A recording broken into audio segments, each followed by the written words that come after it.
Why is it in an age of unlimited access to information and media, the scariest thing you can do in 2023 is read a book and listen to a record? What's going on, Dungeon Dwellers? Welcome back to Dave's Dungeon. I am, as always, the one, the only, Dungeon Master Dave, bringing you another episode of Spooktober 2023. Today, we're going to bring you Evil Dead Rise.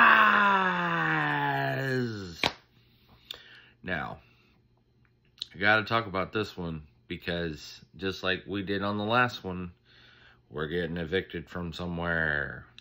This is a writer-director Lee Cronin work from 2023.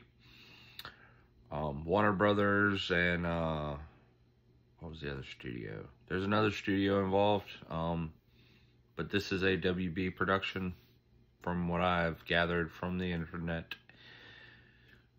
But yeah, no, for real, why is the scariest thing I can do read an old mangy book that looks like it's made out of my grandmother, dentures included? This film is 97 minutes, or for those of you who can't do movie math, an hour and 37 minutes, which for me is chef's kiss, perfect, perfect sort of length, excuse me, to a horror film, because you get 60 minutes to get the problem good and running, and then 30 minutes to resolve. So, without any further ado, and no more gilding of this lily, let's get to the body count. We have, oh, of course, now I know where I put that other note. We have one Warner Brothers and New Line Cinema opening glamour shot, which I have to say, as someone who grew up watching New Line Cinema films with the black, with the blue film, actual, like, if any of you know what actual film is and what actual frames of film are and how one frame that New Line Cinema thing was, I love the new logo. I do have some nostalgia where I miss the old logo, but I feel like the new one was just enough nostalgia to make me go, oh, they're back. They're back. Oh my God, they're back. That one summer, that time at Sleepaway Camp, opening scene into the title card, including, I'm not sure Klonopin was a good mix with what she's on. And I would have read Wuthering Heights if it was like this. And one hair snatch foo, including clean scalping. One drone foo, including self-inflicted dental work. But she can fly, she can fly, she can fly, she can fly, she can fly. And then rising out of the water, just like the title card, and the Evil Dead this time, snap into the intro, complete with decapitation. And then all of this to, I mean, just sizzle us, just appetize, just amuse-bouche into real life scary, a positive pregnancy test foo. Meet Beth. Our Ash this time, for lack of a better term, because I know we had Ashley and then Ashley. We had old Ash, and then we had Ashley, and then now we have Beth. So new Ash, who dis? One going home to consult the expert because your sister has 3 kids and you don't know what the hell you're doing.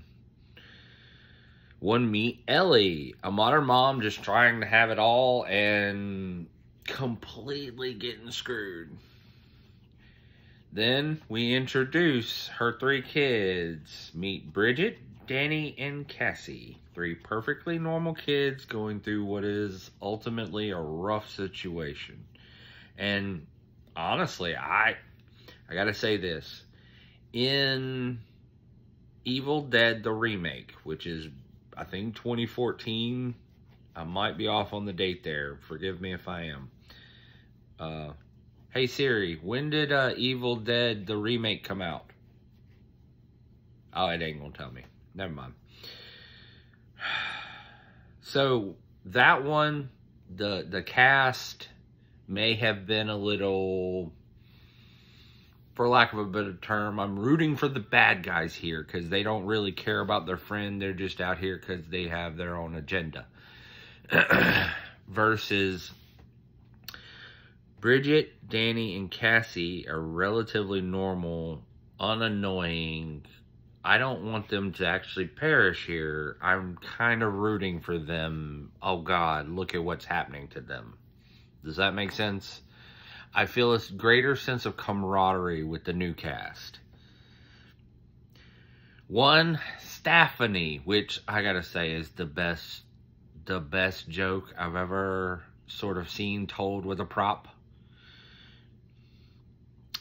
Now, and I gotta say, Stephanie breaks, but then becomes more powerful than she ever was.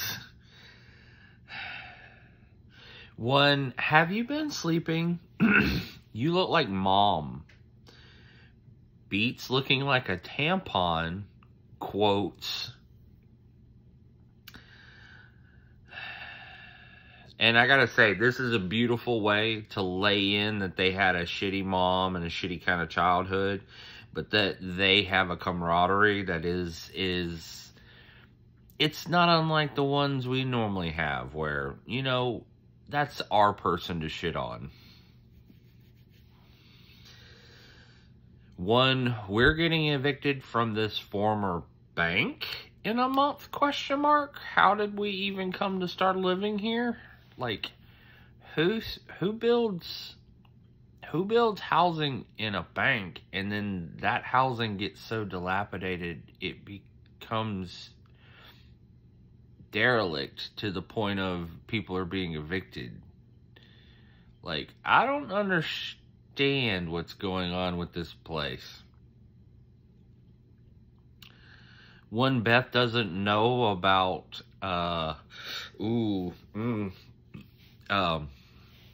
doesn't know about Ellie's husband. Ooh, bad time. Oh my God, how can she not know? Bad sister. Bad sister. One fateful pizza run interrupted by earthquake, because how else are they gonna find the vault? Convenient. Earthquake is convenient.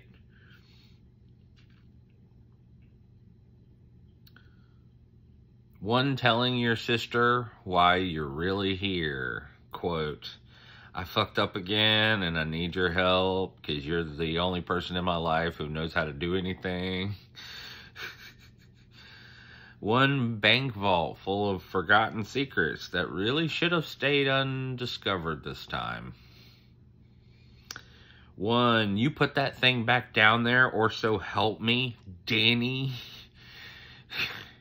Danny decides to take things that he shouldn't have ever touched from a place that I wouldn't have ever entered. Because all the jewelry hanging from the roof really made that a cool set design. I really got to say, that's a nice scene you got there. Be a real shame if you had your own personal Jesus jump scare.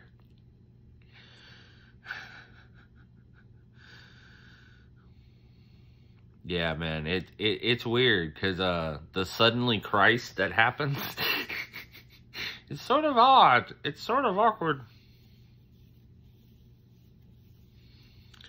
One, Danny, no, you must not read from the book.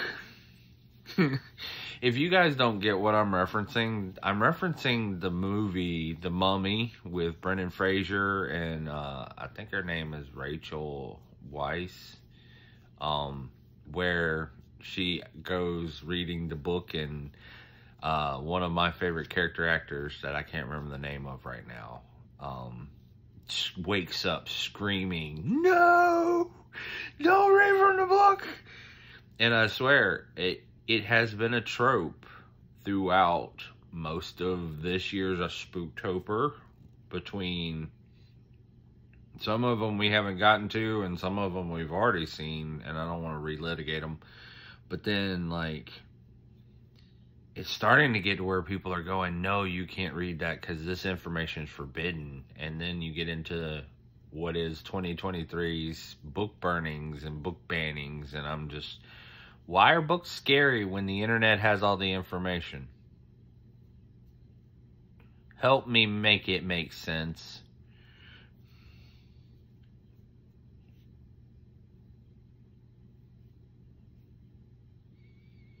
One, you never take the elevator after a quake quote that mom should have followed her own advice on. Because, yeah, yell at the kids and then immediately make the same mistake. One, this book comes with records telling you why you shouldn't use it, which I really like. It's a nice touch. And I gotta say, the original records were fine, and the original recordings were fine. And I rather liked the way the old tape recording worked. But this vinyl version was actually kind of neat. Like, having them in series and having it kind of be different. It's an interesting way to do it. And made me question why later on, where there was no electricity, why that was even a problem. We're dealing with a record player here. Come on, you put the headphones on, you spin the record. One very hungry book full of torture and rituals written in blood. Because, of course, we know and love the Necronomicon, but it's not the Necronomicon. Interesting change. Although, I got to question and go back through my Evil Dead lore and make sure it's actually supposed to be that. Because this is actually a cool little, if it's not, this is a neat shift in lore. This is a cool, oh, so that's the difference. Little difference. Because we end up with one of 3 known volumes of the Natura Demonium, also known as the Book of the Damned, which I want to say it was the Necronomicon in the original Evil Dead. But then my brain is going, no, it may have been the Natura Demonium, which I think the remake is using that as well. So we've seen maybe 2 of them. Maybe. One, Bruce Campbell cameo that on first watch you're gonna miss, because voice, it is the voice on the recording who is dissenting and who goes, no, you must not read it, it's kind of obvious it being the Book of the Damned. Yeah, that's Bruce Campbell. That's his cameo. He's in this movie, just not the way you thought. One Ellie finds out actually why you don't ride the elevator after someone reads from the book. Good advice, Ellie. Good advice. You should have listened to it. Elevator foo. Complete with Ellie doing the twist and shout. Twist and shout. And twist and shout. One, mom didn't get any pizza, so she's making dinner for everyone. But I don't think I'm ever going to want eggs that way again. One, Ellie has the most perfect dream about having a happy family. But, I'm not so sure. The kids want to be tauntauns like that. And, only for her to say, it's in me. Which, thinking on it, I'm sitting here going, of course, she had the dream about, I just want to get inside you. Yeah, the kids don't want to be tauntauned. One enormous, and for those of you who have, God, what's the phobia? Asperphobia? Aspirate? Enormous projectile vomit foo with, the stairs are gone problem inclusion, and now they can't get out. Which, I mean, just the sort of uncomfortableness of, but then you compound that with, how do we get her out? The elevator's screwed and the stairs are gone. One, Ellie isn't doing so hot, but she's not dead yet. Bring out your dead. I'm not dead yet. One, Beth came for answers and ended up with Ellie's kids, learning to deal with your problems the hard way. She's going to get some experience and training right here and now with someone else's brats. One, I've never had a fever that put me into a seizure that ended me up on the ceiling. The birth of Spider Mom, crawling around on the ceiling, Mom. Oh shit, here comes a pissed off Spider Mom. Yeah, and trust me, this won't be the last time we sing that. One, oh look, more House of the Dead soundtrack screenboard. I swear to God, we hear, oh, in so much media. And this isn't the only callback noise that you're going to hear in this movie. Keep a listen out. There's a werewolf.exe and a, what's the other one? Screamer 1.mp3 that is used in this film.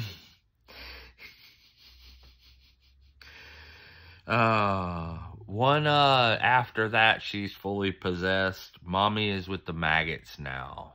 Best quote, I think. I mean, there's a lot of good ones. Don't get me wrong. But I think Mommy's with the maggots now, as a quote, all the way down your spine. Just, it is spine tingling when it's said. One, I'm free now. Free from all you titty-sucking parasites, quote. Harsh, Mom. One, tattooing your own daughter's face with your blood. Tattoo gun foo with let mommy kiss it better, quote. That just, from the moment this one gets going, it gets going real hard and goes real good. I mean, climbs for it, rides for it. Just, make you go, Ellie develops a hunger that now can only be satisfied with the boyfriend's face and eyeball. Spitting eyeball in a neighbor's mouth foo.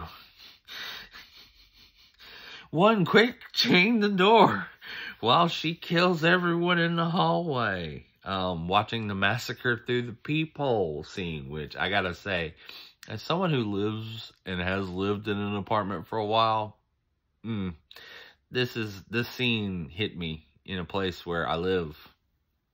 It hit me where I live, good. One, Denny finally fesses up to Aunt Beth about what he took and did. One, Mommy sings a very creepy song about postpartum depression called Hush-A-Bye Baby that I feel like everybody's going to feel uncomfortable about. One, Bridget starts to feel it, like mother, like daughter scene, because There's not just one possessed person in these Evil Dead films. One, do it for good old mom and dad. Quote, Cassie opens the door by mistake. One, I've got to kill the creepy crawlies. I've got inside my tummy. Bridget, it gets a hunger for glass.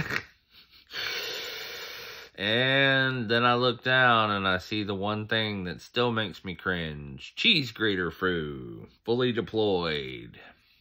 Oh man, it still makes you itch. Come on, buck up. Auntie Beth plays panball with Beth.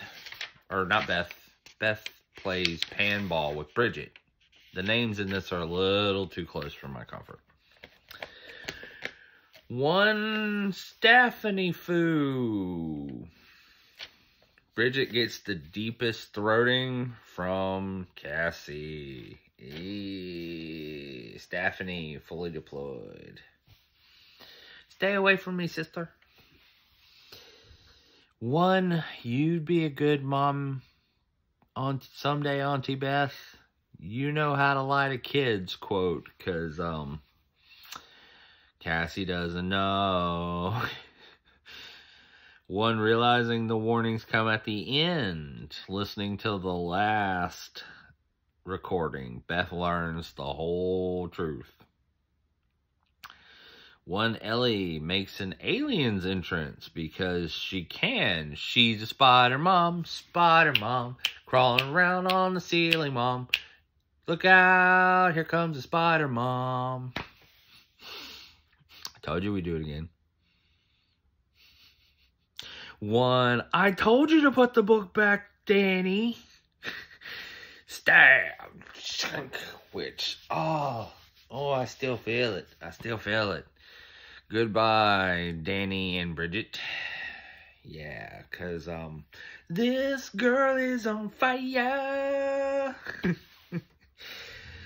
This girl is on fire. One, fabric scissor Foo. Just to clear the sinuses. One, you ain't got no leg no more, Ellie. And your arm's blown off. Beth has had enough. When the halls are alive with all the Evil Dead things. Everyone in the hall is coming alive and joining up with Mommy. She's now completely Spider Mom. For real now. One, oh no, they really shouldn't have got in that elevator again. Did Danzig install this one? Because the blood's running up the walls. One, the shining, bleeding elevator would be so proud of this moment. Because it's almost like it explained how it happened. And how, like, this sort of parallels that. And so this is how it probably happened over there. It just filled up and then... that made complete sense. It's like, weight limit. Of course. One, Spider Mom Ellie versus Beth. Biblical sister versus sister. Knockdown, drag out fight. Because, I don't know what else you call this. This is everything we asked for and got in one. The entire hype of the last fight in one. Just given over to the last 10 to 15 minutes of the film. Just absolutely everything we got before, but more. One, all I want is your little baby head, baby girl. Ellie just wants a keepsake of Cassie's.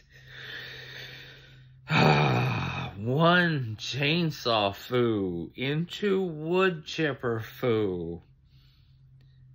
Off of the drop kick the head in the grinder moment. At least they got to say goodbye. And that one final, You really do look like Mom. Just... One, Cassie's gonna need some heavy therapy for all of this. But Beth and Cassie win? Dun dun dun dun dun dun dun! First of the season. Hey, we got survivors. And finally, one leaving a mess, but not the chainsaw. Those two just GTFO. But leads us back to ending where we already began. Possession. Before we go pick up the friend to go to the lake. Dave says, 4 skulls. This is a new favorite in the horror canon. And I gotta say, I love this film. MVPs, huge MVPs for Lily Sullivan as Beth, Alyssa Sutherland as Ellie, and my God, Ellie. Alyssa, magnificent job. Huge shout outs to Gabrielle Eccles, who played Bridget, Morgan Davies, who played Danny, and Nell Fisher, who played Cassie. And of course, a shout out to Bruce Campbell for voicing what was otherwise the only person who had any business being rational in this film. And I gotta say, it's so tight and it's so well executed, and it so fits with the first of the remakes that I really do gotta say, this new series of Evil Deads is sticking around for me. It's holding up, and it's holding up as well as the old ones. Now, don't let me ever say Evil Dead, the original series, is anything less than a masterwork. Evil Dead 1, 2, and 3, Bruce Campbell all the way. Army of Darkness, oh my God, I live there. Okay, Klaatu Barada, okay, but the new series, I'm okay with getting more of. I'm okay with having more of. I love where we've gone, and I'm up for seeing more. Show me the 3rd book. If we've seen 2, show me the 3rd. I'm down. I'm down. I just gotta say,